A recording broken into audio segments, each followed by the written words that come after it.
Good morning all my friend. আজকে বৃহস্পতিবার বারে আমার তো পুজো দেওয়া হয়ে গেছে। কার কার পুজো দেওয়া হয়েছে দেখো। আমার আলপনা দেওয়া হয়ে গেছে, দিয়ে আমি পুজোও দিয়ে দিয়েছি। সবাই দেখো বন্ধুরা, তোমাদের কাদের কাদের পুজো দেওয়া হয়ে গেছে আমাকে কমেন্ট করে বলো।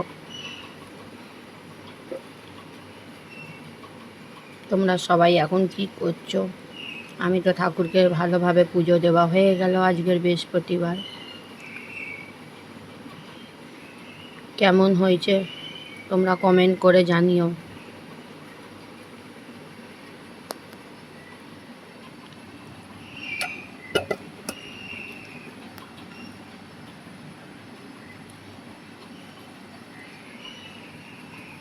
আমার গাছের ফুল দিয়ে সাজিয়েছি, আর বৃহস্পতিবার বলে মালা কিনে নিয়ে এসেছি।